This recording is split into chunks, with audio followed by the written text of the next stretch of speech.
क्योंकि यहाँ पर एंगल का डेरिवेटिव बाहर मौजूद नहीं है, तो हमें इस एंगल को सपोज करना पड़ेगा कि टी बराबर है b l N x upon a के। ठीक है, अब हम करेंगे क्या, इसको हम करेंगे differentiate with respect to x. Differentiate with respect to x करेंगे बेटा, दोनों साइड्स पे डी अपॉन डी एक्स आ जाएगा, दोनों साइड्स पे डी अपॉन डी एक्स आ जाएगा, तो ये आ जाएगा b l N x upon ए।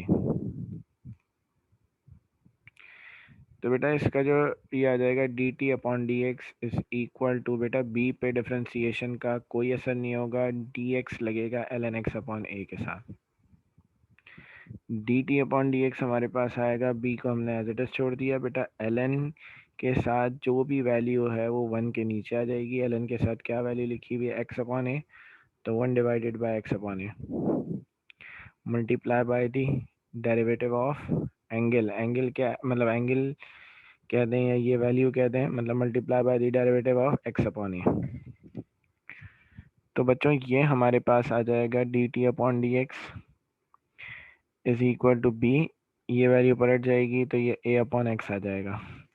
बेटा ए कोफिशिएंट है, ए जो है वो कोफिशिएंट है एक्स का, क्योंकि नीचे ए है तो इसका मतलब कोफिशिएंट 1 अपॉन ए होगा। खाली डिफरेंशिएट कौन होगा, एक्स, एक्स का डेरिवेटिव क्या होगा बेटा 1, तो एक्स का डेरिवेटिव 1 आ गया। नीचे वाले ए पे कोई फर्क नहीं आएगा, ए एज इट इज रहेगा बेटा, ए से ए कट जाएगा, d t upon d x बराबर आ जाएगा बी अपॉन एक्स के। ये डी एक्स यहाँ डिवाइड हो रहा है, वहाँ जाके मल्टीप्लाई हो जाएगा, डी टी बराबर आएगा बी अपॉन एक्स के, और ये बराबर आ जाएगा डी टी के। बेटा इशू क्या है, सॉरी ये बराबर साथ में आ जाएगा डी एक्स। यहाँ पर एक बहुत बड़ा इशू ये है कि हमारे पास कॉस के साथ जो बाहर वैल्यू लिखी हुई है वो खाली क्या है, डी एक्स है, डी एक्स के अलावा बाहर कुछ नहीं लिखा हुआ। तो ऑब्वियसली हमें यहाँ पर क्या करना है, dx की जगह वैल्यू रखनी है, हमें dx की वैल्यू यहाँ पर रखनी है। तो dx की वैल्यू रखने के लिए हमें क्या करना पड़ेगा, हमें इन दोनों वैल्यूज को उधर लेके जाना पड़ेगा। तो x यहाँ डिवाइड हो रहा है, वहाँ जाके मल्टीप्लाई होगा, और b यहाँ मल्टीप्लाई हो रहा है, वहाँ जाके डिवाइड हो जाएगा, x upon B D T बराबर आ जाएगा किसके, dx के। इस सवाल, मैंने इस सवाल का कहा कि ये कॉम्प्लिकेटेड सवाल है बहुत ज़्यादा, और इस सवाल का एक सबसे बड़ा इशू क्या आ गया बेटा, एक बात याद रखो, अगर कहीं पर डी टी लिखा हुआ है तो उसके साथ x नहीं होना चाहिए। उसके साथ वेरिएबल अगर कोई है तो वो कौन सा वेरिएबल होना चाहिए, t होना चाहिए, क्योंकि dt लिखा हुआ है। तो हमें यहाँ पर x की जगह t चाहिए, x की जगह हम t कैसे लेकर आए। तो यहाँ गौर से देखना, x की जगह t लाने के लिए हम क्या करेंगे कि t की जो वैल्यू हमने सपोज करी है हम वो लेंगे। t बराबर है b l N x upon a के, b यहाँ मल्टीप्लाई हो रहा है, वहाँ जाके डिवाइड हो जाएगा, टी अपॉन बी बराबर आएगा L N x upon a के। हमें बेटा x की वैल्यू रखनी है, यहाँ पर x की वैल्यू निकालने के लिए हमें यहाँ से इस ln को हटाना पड़ेगा। इस ln को हम यहाँ से कैसे हटाएं, अगर आप लोगों को याद हो तो ln हटाने के लिए मैंने क्या कहा था, मैंने कहा था अगर ln हटाना है तो दोनों साइड्स पर e लिख दो, एक्सपोनेंट लिख दो, और उसकी पावर में ये दोनों वैल्यूज लिख दो, मतलब t अपॉन बी भी आ जाएगा इसकी पावर में, और इसकी पावर में ln x अपॉन ए भी आ जाएगा। याद है एक्सरसाइज 5.3 में बताया था कि अगर ln कहीं से हटाना है तो आपको क्या करना होगा, दोनों साइड्स पे e लिख के इसको दोनों, इन दोनों वैल्यूज को आप पावर में लिख देंगे। According to the property ln और e कट जाते हैं, ये e की पावर t अपॉन बी आ गया, ln और e कट जाएंगे तो हमारे पास आएगा x अपॉन ए, मतलब हमारे पास x की वैल्यू आएगी बेटा, a यहाँ डिवाइड हो रहा है, वहाँ जाके मल्टीप्लाई हो जाएगा, x की वैल्यू आएगी a e की पावर t अपॉन बी। ठीक है, तो बेटा अब इसको हम रख देंगे इसमें, यहाँ x की जगह, यहाँ पे x की जगह हमारे पास आ जाएगा a इंटू ई की power t upon B, divided by B D T बराबर आ जाएगा डी एक्स के। मतलब आपके पास डी एक्स की वैल्यू आ गई ए अपॉन बी इंटू ई की power T upon B into D T. सही है। अब ये सवाल हमारा जो है वो कन्वर्ट होगा, इस dx की जगह पे हमारे पास आएगा a अपॉन बी ई की power t upon B D T, और इस b ln x upon a की जगह हमारे पास क्या आएगा t।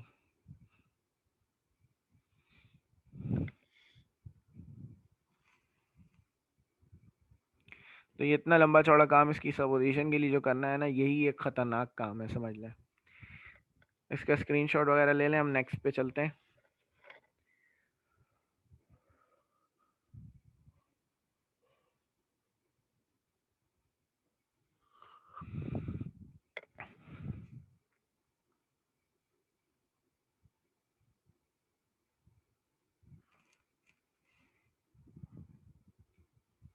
हाँ, पूरा चैप्टर ही खतरनाक है, वैसे तो बात सही कह रहे हैं।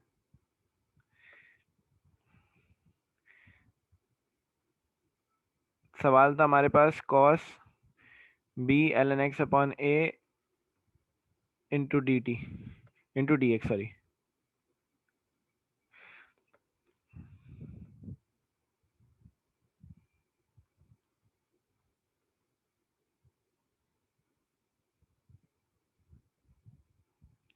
यहाँ पर वैल्यूज को चेंज करेंगे बेटा। ये b ln x upon a हमने क्या सपोज किया है, ये हमने सपोज किया है t के बराबर, तो ये पूरी वैल्यू हट जाएगी। तो ये cos का एंगल क्या हो जाएगा हमारे पास, cos का एंगल हो जाएगा t। ये dx हट जाएगा, इसकी जगह पे आएगा हमारे पास a अपॉन बी ई की power t upon B D T. बेटा एक्सपोनेंशियल फंक्शन और ट्रिग्नोमेट्रिक फंक्शन साथ आ गया है। अगर आपको याद हो तो क्वेश्चन नंबर 3 के जो आखिरी पार्ट्स मैंने कराए थे उनके अंदर भी ऐसे ही था कि एक्सपोनेंशियल फंक्शन और ट्रिग्नोमेट्रिक फंक्शन साथ आ गया था, तो मैंने कहा था कि आप उसको क्या करें, आई के बराबर रखते हैं। ए अपॉन बी कोफिशिएंट है, इस पे इंटीग्रेशन का कोई असर नहीं होगा, ये बाहर आ जाएगा। ये हो जाएगा हमारे पास कॉस टी ई की power T upon B D T. अब यहाँ पर u इंटू वी का फॉर्मूला लगेगा। ये u है हमारे पास, ये v है। फॉर्मूले का रेफरेंस आप दे दिएगा। आएगा क्या भाई, u। सबसे पहले तो u आएगा, u का मतलब cos t, u into integral of v, v का मतलब e की power t upon B into D t, minus की sine, sine of integral, derivative of u, derivative of u का मतलब है cos t का derivative, sine of integral e की power t upon b, और बाहर आ गया आपके पास dt।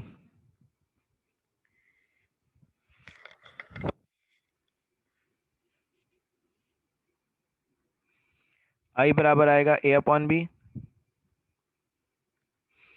cos t as it is रहा। बेटा e की पावर t अपॉन बी को इंटीग्रेट करना है। आपको पता है कि अगर e को इंटीग्रेट करना है तो पावर का डेरिवेटिव साथ होना चाहिए। मतलब पावर क्या है, t अपॉन बी, और t अपॉन बी का डेरिवेटिव क्या होगा, t का डेरिवेटिव 1 हो जाएगा, ये 1 अपॉन बी आएगा।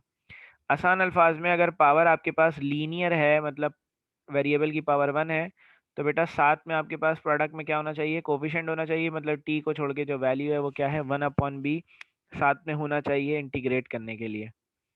तो हमने क्या करा, b से डिवाइड करा दिया, मतलब 1 अपॉन बी का मतलब b से डिवाइड करा दिया, और बाहर मैंने क्या करा, b से इसको मल्टीप्लाई करा दिया। तो ये आ गया b cos t। बेटा एक्सपोनेंशियल फंक्शन के साथ उसकी पावर का डेरिवेटिव क्योंकि मौजूद है, तो डेरिवेटिव को छोड़ देंगे, exponential function as it is आ जाएगा। ये माइनस की साइन, बेटा cos t का डेरिवेटिव, cos का डेरिवेटिव है माइनस साइन t। वही बात है कि एक्सपोनेंशियल फंक्शन की पावर t अपॉन बी है, तो साथ में 1 अपॉन बी चाहिए, मल्टीप्लाई कर मतलब डिवाइड कराएंगे b को, और यहाँ पर मल्टीप्लाई करा देंगे बाहर। तो ये माइनस का b, क्योंकि बेटा यहाँ पर पावर का डेरिवेटिव ये मौजूद है, तो ई की power T upon b as it is आ जाएगा और साथ में आ जाएगा डी टी।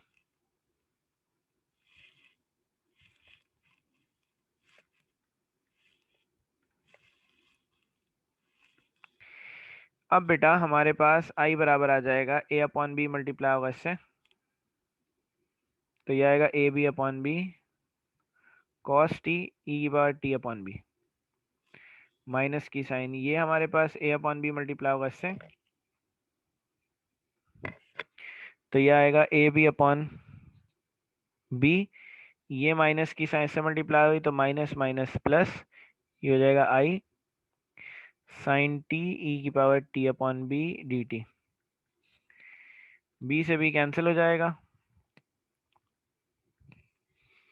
बेटा यहाँ पे अगेन फॉर्मूला लगेगा, ये u है ये v है हमारे पास,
ठीक है आगे चल रहे हैं।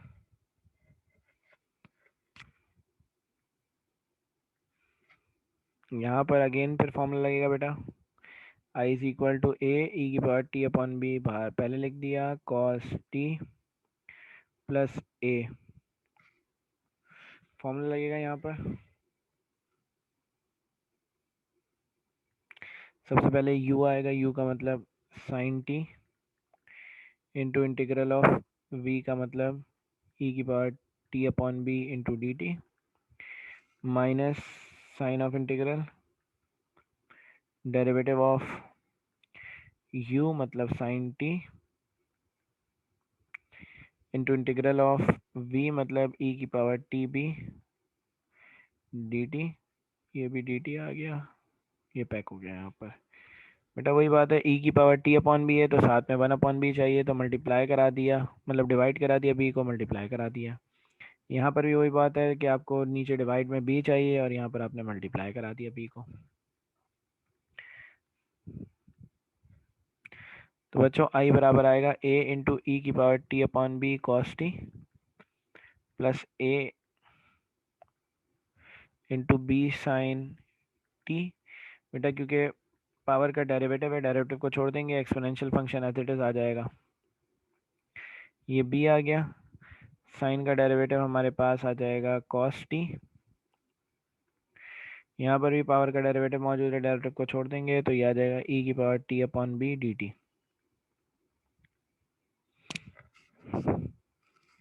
अब बच्चों ये जो पूरी वैल्यू है, अगर आप गौर करें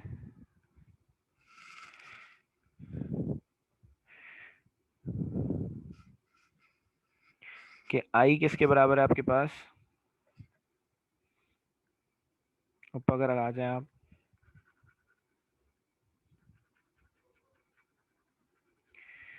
i बराबर है आपके पास ये इसके a upon b cos T E की power t upon B D t, ये इसको उधर ले जाएं तो ये b अपॉन ए आई हो जाएगा और ये बराबर आएगा इंटीग्रल कॉस टी इंटू ई की power t upon B D t. तो पता क्या चल रहा है कि कॉस टी ई की पावर t अपॉन बी की जगह हमारे पास क्या आएगा, b अपॉन ए आई, तो मेरे हिसाब से इस वैल्यू की जगह आ जाएगा आपके पास b अपॉन ए और साथ में i आ जाएगा।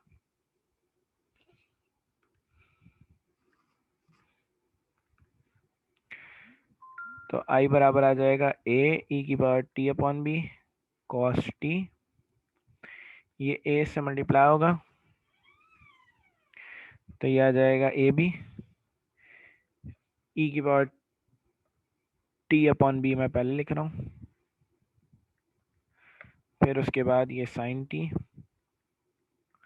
ये ए बेटा जाकर मल्टीप्लाई होगा इससे, तो माइनस का ए बी, इस पूरी वैल्यू की जगह आ जाएगा बी अपॉन ए आई।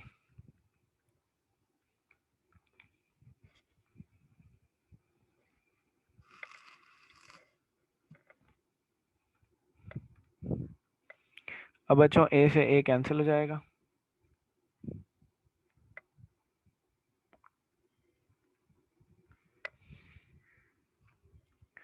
तो ये तो आई बराबर आ जाएगा,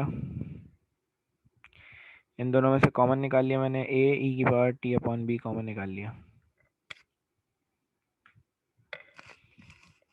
तो ये आ गया हमारे पास कॉस टी प्लस का बी साइन टी माइनस का बी स्क्वायर आई।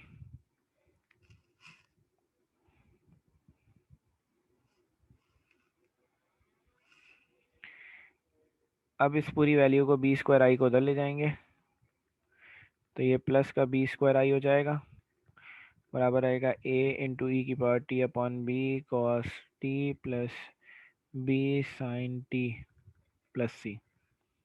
इन दोनों में से बेटा आई कॉमन आ जाएगा, तो ये वन प्लस बी स्क्वायर बराबर आ जाएगा हमारे पास ए इंटू ई की power T upon b cos t plus b sine t plus c. ये यहाँ मल्टीप्लाई हो रहा है, वहाँ जाके डिवाइड हो जाएगा, आई बराबर आएगा a upon one plus b square e की power T upon b cos t plus b sine t plus c. अब जो जो सपोजिशन थी हमारी बच्चों वो हम यहाँ पर पुट करेंगे, सब्स्टिट्यूट करेंगे। तो पीछे हमने सपोजिशन करी है ई की पावर टी अपॉन बी किसके बराबर है, जाके देखते हैं।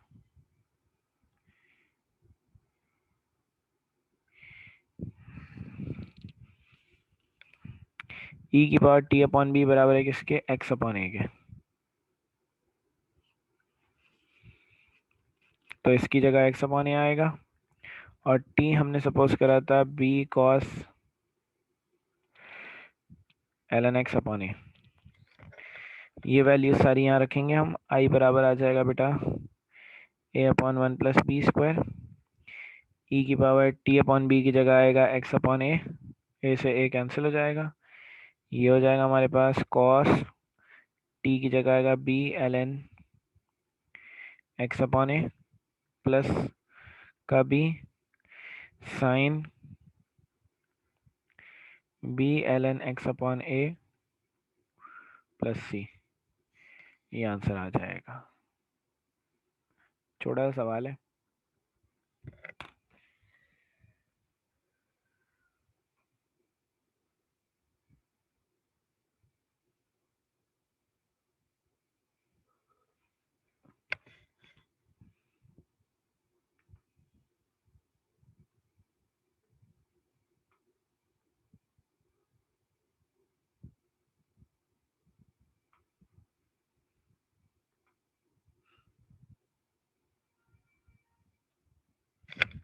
ये चैप्टर कब खत्म होगा? मैंने एक चीज़ और देखी है, एक्सरसाइज 6.9 इन्होंने डाल दी है। वैसे एक्सरसाइज 6.9 पूरी मैं तो कभी पढ़ाता ही नहीं था, क्योंकि बहुत लेंदी है, बहुत ही ज़्यादा मतलब लेंदी है। उसके कुछ इंपॉर्टेंट सवाल आते हैं जो कि आए हैं पास पेपर में, वही मैं कराता हूँ, तो मैंने सोचा है मैं वही सवाल कराऊंगा, 5 या 6 सवाल आते हैं। बाकी ये है कि वो हो जाएगा तो हमारा चैप्टर 6 कंप्लीट हो जाएगा, और फिर हमारा 7, 8 और 9 रह जाएगा।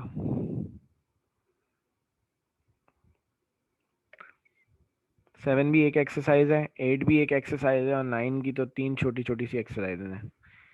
बोलेंगे तो इसके फ़ौरन बाद 9 करा दूंगा, या फिर 7, 8 करा दूंगा पहले।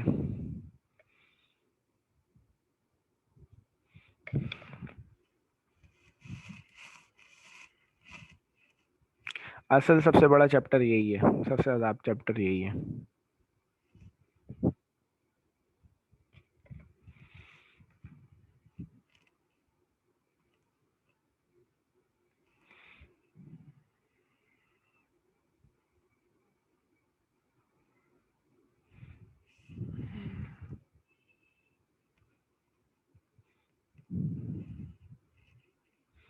मैं टेस्ट कैसे लूँ? मतलब आप लोग घर से दे देंगे टेस्ट ईमानदारी से, यही एक रास्ता है, और तो कोई रास्ता नहीं है टेस्ट का।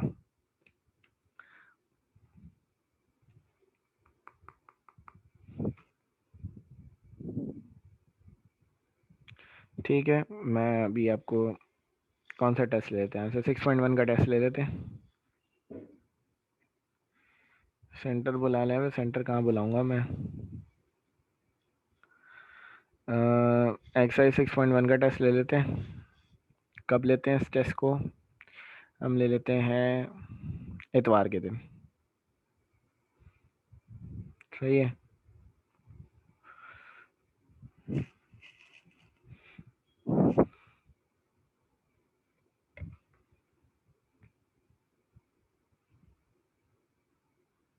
अबे एक एक्सरसाइज ही तो है, ले ले भाई, क्या मसला है अहमद, दे दो।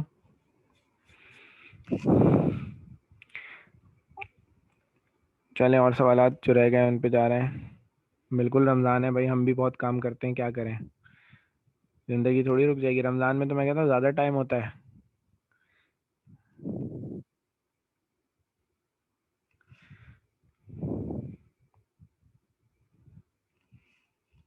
अच्छा भाई, क्वेश्चन नंबर 1 का पार्ट 10 है। ये कराना है मुझे ln x plus root x square minus 1 dx।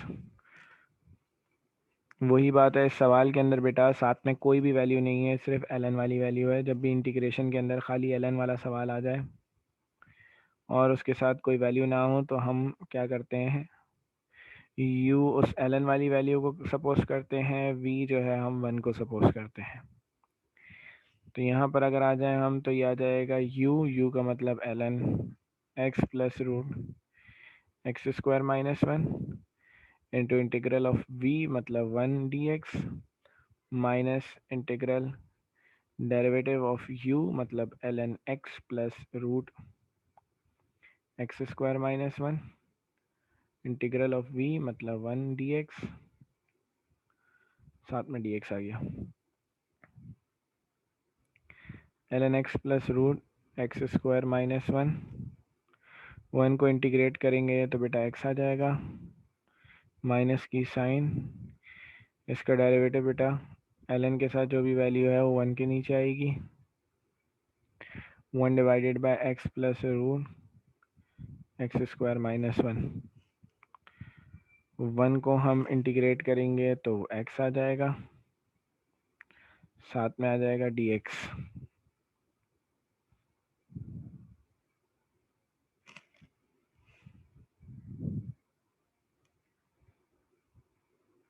तो आ जाएगा ln x plus root x square minus 1,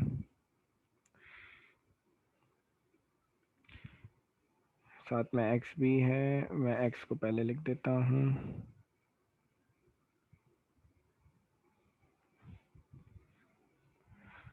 ये वाला x मैंने पहले लिख दिया। ये आ गया sine of integral x upon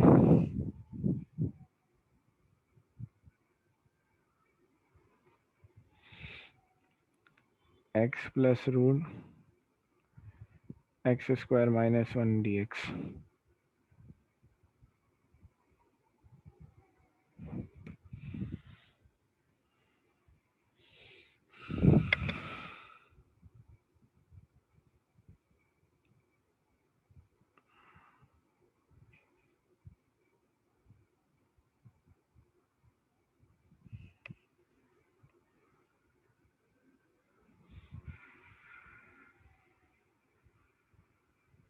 एक मिनट रुकिएगा।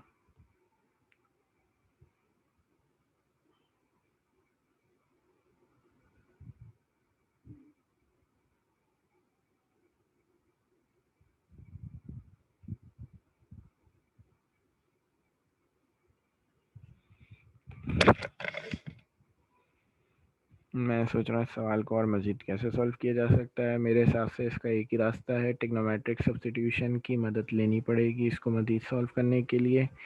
अगर आपको याद हो, ट्रिग्नोमेट्रिक सब्स्टिट्यूशन के अंदर हम क्या कर रहे थे भाई,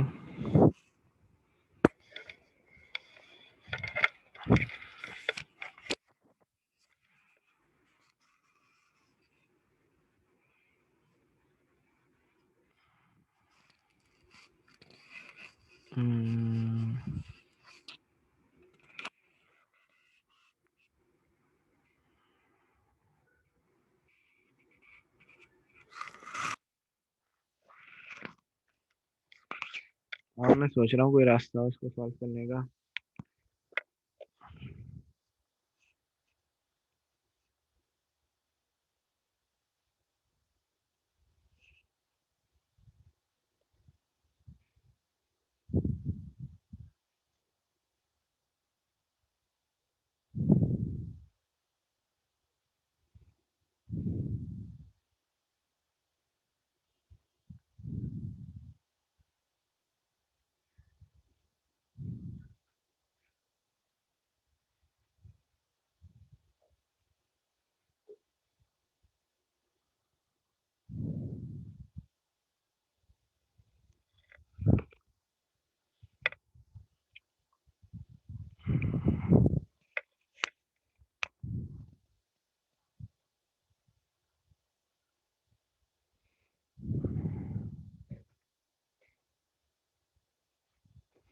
नीचे वाली वैल्यू का डेरिवेटिव भी नहीं है ऊपर। ट्रिग्नोमेट्रिक सब्स्टिट्यूशन की मदद लेते हैं बेटा। एक्स स्क्वायर माइनस वन है तो एक्स सपोज हो जाएगा क्या, x square minus a square, तो ये हो जाएगा x is equal to a sine theta. मतलब x is equal to a हमारे पास वन होगा तो ये x is equal to sine theta आ जाएगा। Differentiate with respect to theta कर देंगे, डी अपॉन डी थीटा बराबर आ जाएगा हमारे पास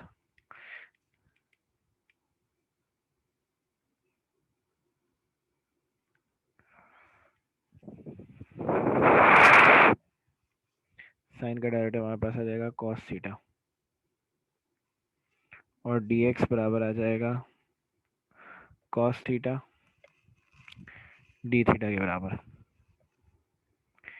देन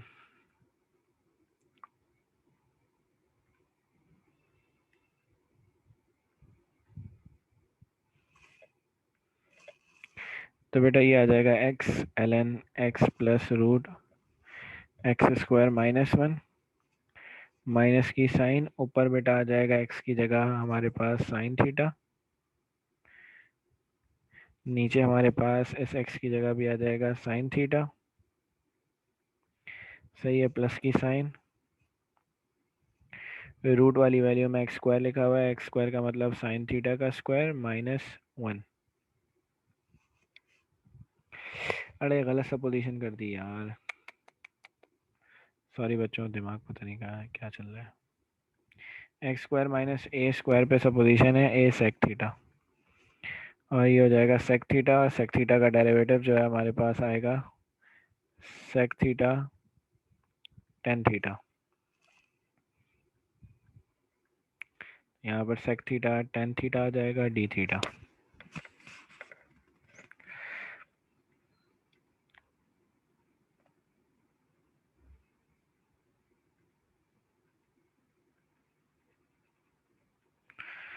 तो ऊपर x की जगह हमारे पास आ जाएगा सेक थीटा, नीचे x की जगह आ जाएगा सेक थीटा प्लस की साइन रूट एक्स स्क्वायर का मतलब सेक थीटा का स्क्वायर माइनस वन। ये डी एक्स लिखा हुआ है तो इसकी जगह आ जाएगा sec theta tan theta d theta. तो x plus root x square minus one, minus की sine sine of integral sec square theta tan theta हो जाएगा ऊपर। नीचे आ जाए बच्चों, नीचे लिखा हुआ है हमारे पास सेक थीटा प्लस बेटा sec square theta minus one बराबर होता है किसके, टेन स्क्वायर थीटा के। तो ये आ गया हमारे पास x L N x plus root x square minus one, minus की साइन, ये हो गया sec square theta tan theta divided by sec theta plus tan theta d theta. क्योंकि बेटा नीचे वाली वैल्यू का डेरिवेटिव ऊपर मौजूद नहीं है तो हमें यहाँ पर क्या करना पड़ेगा, हमें यहाँ पर हम सोच रहे हैं कि कुछ और काम करते हैं थोड़ा सा। मतलब यहाँ पर हम ऊपर सेक की जगह लिखते हैं one upon cos square theta, sec square की जगह टेन थीटा की जगह आएगा sine theta upon cos theta, नीचे सेक थीटा की जगह आएगा वन अपॉन कॉस थीटा, और टेन थीटा की जगह आएगा हमारे पास प्लस की साइन, टेन थीटा की जगह आएगा sine theta upon cos theta d theta.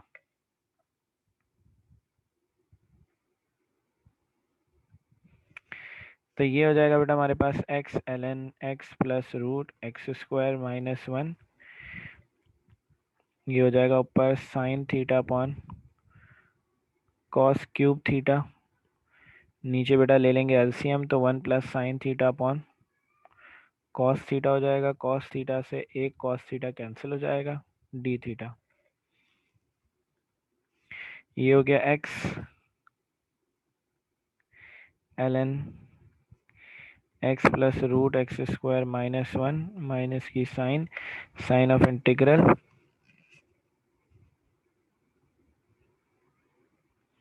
Sign theta upon cos square theta और उसके साथ आ जाएगा one plus sine theta d theta.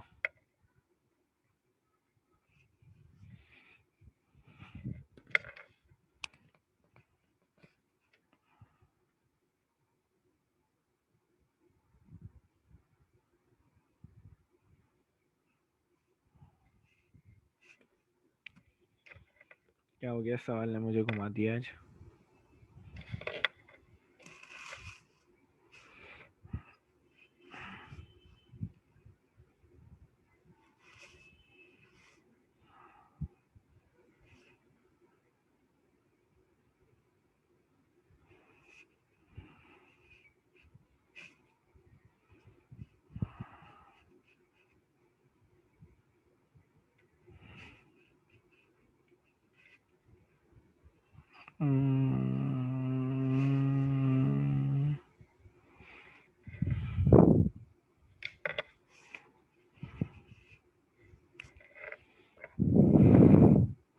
इसको यहीं तक छोड़ना पड़ेगा मुझे भी, इसका बिल्कुल भी मेथड याद ही नहीं आ रहा मुझे, इसको अब खुद से दोबारा सॉल्व करना पड़ेगा।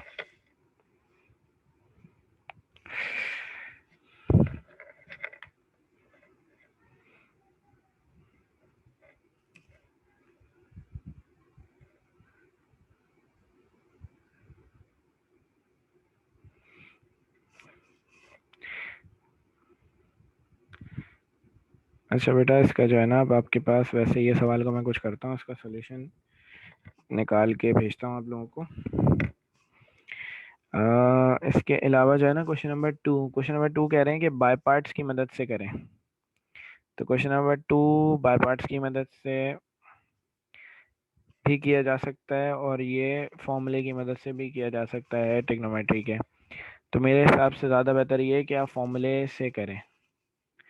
सही है, इसको आप फॉर्मूले से ही सॉल्व कर लें बाय पार्ट्स के बजाय, क्योंकि अलग से सवाल में लिखा हुआ कभी भी नहीं आता है कि आप इस सवाल को बाय पार्ट्स से सॉल्व करें।